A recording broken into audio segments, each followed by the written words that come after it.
دوستو اگر یہ ویڈیو پسند آئی تو اسے لائک، شیئر اور کمنٹس میں اپنی محبت کا اظہار ضرور کریں۔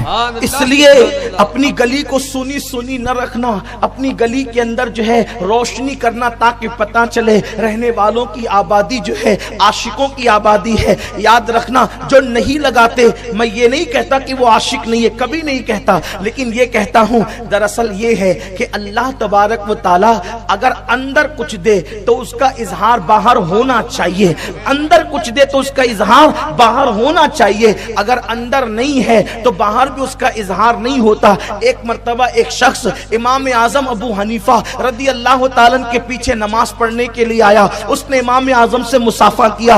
امام اعظم نے فرمایا جب سب مل چکیں گے تو بعد میں میرے پاس آنا۔ اس کے کپڑے پھٹے پرانے تھے، ہلکے پھلکے کپڑے تھے۔ اس بندے نے کہا کہ ٹھیک ہے، اس کے بعد سب مل کر کے چلے گئے۔ جب وہ آخری میں آیا تو امام اعظم بڑے مالدار آدمی تھے، فرمایا مصلی کے نیچے جو ہے وہ روپیوں کی تھیلی رکھی ہوئی ہے، وہ لے جاؤ، اچھے کپڑے پہنو، اپنے گھر والوں کو اچھا کھلاؤ۔ اس نے کہا امام آپ جو مجھے پیسے دے رہے ہیں، آپ کی معلومات کے لیے بتا دوں کہ اللہ نے مجھے بہت اس سے زیادہ نوازا ہے، میرے پاس بہت دولت ہے۔ تو امام اعظم نے فرمایا نادان، جب اللہ نے دولت دی ہے تو چھپا کر مت رکھ، اس کا اظہار کر تاکہ پتہ چلے، توجہ، اس پتہ چلے کہ اللہ نے تجھے نعمت دی ہے۔ مسلمانوں اگر دولت جیسی نعمت ملے تو حنفیوں کو امام اعظم کا فتویٰ یہ ہے، حنفیوں کو امام اعظم کا فتویٰ یہ ہے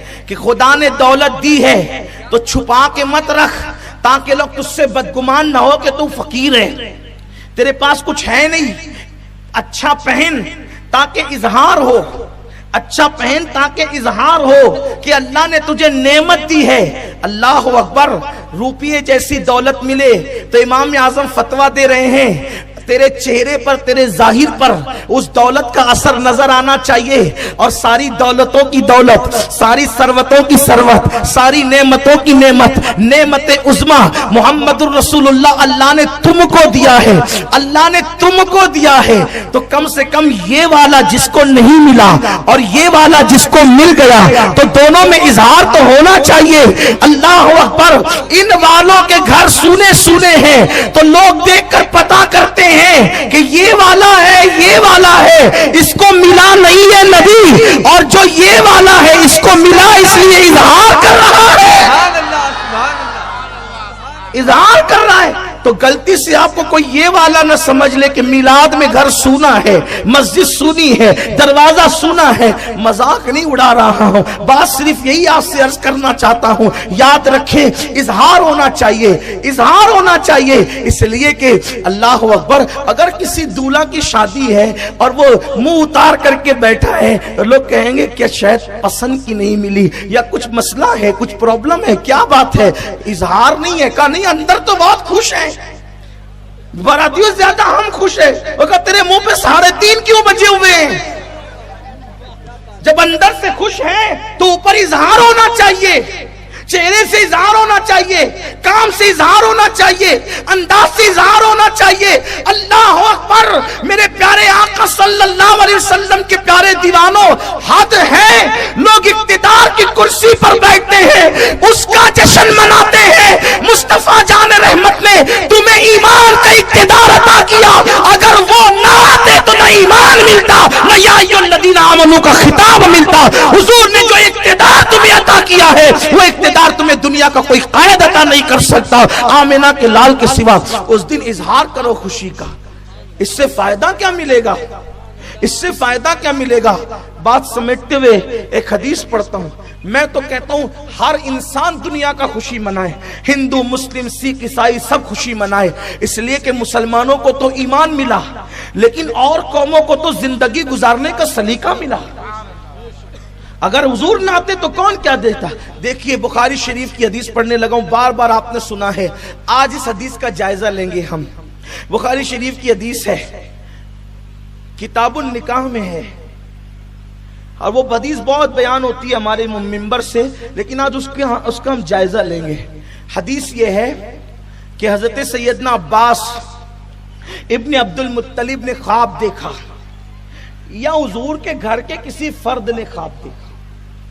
ٹھیک ہے، کہیں پر حدیث میں عباس نامزد ہے اور کہیں پر حضرت عباس کا نام نہیں ہے، بلکہ حضور کے یوں کہ حضور کے کسی گھر کے فرد نے دیکھا، خواب دیکھنے والے کا نام نہیں ہے، لیکن بہرحال امت اس پر اتفاق کرتی ہے کہ خواب دیکھنے والے کون تھے؟ حضرت عباس تھے۔ ایک بات، انہوں نے خواب میں ابو لہب کو دیکھا۔ ابو لہب کون ہے جانتے؟ ابو لہب کون ہے جانتے ہیں؟ ابو لہب سرٹیفائی کافر کا نام ابو لہب ہے۔ آسان کروں اپنی زبان میں، سند یافتہ کافر کا نام ابو لہب ہے۔ آپ کسی کافر کے متعلق یقین سے نہیں کہہ سکتے کہ یہ بندہ کفر پہ مرا، حالانکہ ظاہری حال کا اعتبار ہے، ظاہر میں وہ جس چیز پہ مرا اس کو وہی کہیں گے، ہے نا؟ لیکن ایک بات بتا رہا ہوں آپ کو، ممکن ہے مرتے مرتے توفیق ہو گئی ہو اور اس نے کلمہ طیبہ پڑھ لیا، لیکن ابو لہب ایسا کافر ہے کہ جس کے کفر پر پوری قرآن کی ایک سورت گواہ ہے، تبت یدا ابی لہب، اور پھر اس کے جہنمی ہونے میں بھی کوئی شک نہیں ہے، کیونکہ اس کے جہنمی ہونے پر قرآن گواہ ہے۔ اس ابو لہب کو حضرت عباس نے خواب میں دیکھا، پوچھا او ابو لہب تیرا حال کیا ہے؟ اس نے جواب دیا کہ میں جہنم کے عذاب میں گرفتار ہوں، نبی سے دشمنی کرتا تھا صلی اللہ علیہ وآلہ وسلم، تو جہنم کے عذاب میں گرفتار ہوں، لیکن ایک خاص بات یہ ہے کہ جب پیر کا دن آتا ہے تو میرے عذاب میں کچھ کمی ہو جاتی ہے اور مجھے اپنی انگلی کو چوسنے کا موقع ملتا ہے، جس سے مجھے ٹھنڈا پانی مل جاتا ہے اور میں چوس کر کے راحت پاتا ہوں۔ آپ توجہ فرمائیں، یہ میں نے مفہوم پیش کیا حدیث پاک کا۔ اللہ اکبر! اب آپ مجھے بتائیں کہ ابو لہب کو یہ جو انگلی چوسنے پر جہنم میں جو ٹھنڈا پانی ملتا ہے، قرآن کہتا ہے لا بارد ولا کریم، جہنم کے اندر ٹھنڈا پانی نہیں ہے، لیکن جہنم میں ہفتے میں ایک روز نہیں ملتا۔ اگر آپ یہ کہیں گے کہ اللہ مہربان ہے ابو لہب پر، اللہ تعالیٰ اس کو دے دیتا ہے، تو پھر جمعہ کو کیوں نہیں دیتا؟ کیونکہ جمعہ تو سید الایام ہے۔ پیر کو کیوں دیتا ہے؟ وہ چوستا ہے تو پیر کو دیتا ہے، اور وہ ٹھنڈا پانی ملتا ہے، اس کو تھوڑی راحت ہوتی ہے، عذاب میں کمی ہوتی ہے۔ کیوں؟ اس کی وجہ بیان کی جاتی ہے کہ پیر کے دن آمینہ کے لال کی، میرے اور آپ کی آقا کی ولادت ہوئی، تو ابو لہب نے خوشی میں اپنی کنیز صہیبہ کو انگلی کے اشارے سے آزاد کر دیا، نبی کی ولادت کی خوشی میں انگلی کے اشارے سے آزاد کر دیا۔ اللہ تبارک و تعالیٰ نے اس کافر کو نبی کی پیدائش پر خوشی منانے کے صدقے میں جہنم میں اس پر یہ احسان فرما دیا۔ اللہ اکبر! لیکن ابو لہب نے نبی سمجھ کر خوشی نہیں منائی، بھتیجا سمجھ کر خوشی منائی۔ جب نبی کو بھتیجا سمجھ کر وہ خوشی کرتا ہے تو اس کو بھی جہنم میں تھوڑا سا فائدہ ملتا ہے۔ جو میرے نبی کو نبی اور محبوب خدا کو محبوب خدا سمجھ کر خوشی منائے، اللہ اس کو کتنا انعام عطا فرمائے گا۔ کافر کو کسی عمل پر انعام نہیں ملتا، لیکن نبی کی ولادت کی خوشی کرنے پر اس کو انعام مل رہا ہے۔ لیکن اب بات یہاں آتی ہے کہ یہ تو خواب ہے، یہ تو خواب ہے، خواب سے دلیل لی جا رہی ہے۔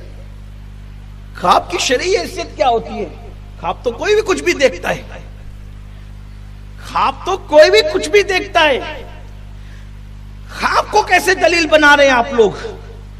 پہلی چیز، کیا یہ اصول آج آپ کو پتا چلا ہے کہ خواب کو کیوں دلیل بنا رہے ہیں؟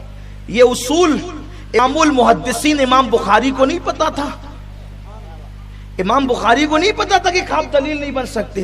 میرا اور آپ کا خواب دلیل نہیں بن سکتا، لیکن جس خواب کو صحابی دیکھے اور صحابی دیکھ کر اس کو بیان کرے تو اب وہ خواب نہ رہ گیا۔ توجہ آپ کی، صحابی جب خواب دیکھ کر خواب کو بیان کرتا ہے تب وہ خواب نہیں رہ گیا بلکہ اب وہ حدیث ہو گئی.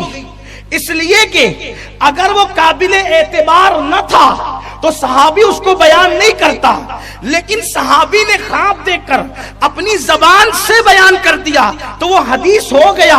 اس لیے کہ حدیث کی تعریف یہ ہے کہ جو نبی کی زبان سے نکلے وہ بھی حدیث ہے، اور جو صحابی کی زبان سے نکلے وہ بھی حدیث ہے. تو اب عباس نے کیا دیکھا یہ عباس جانے، ہم تو اتنا جانتے ہیں کہ عباس جو صحابی رسول ہے انہوں نے بیان کیا، تب ان کا بیان کرنا یہ بھی حدیث ہو گیا، یہ بھی حدیث ہو گیا.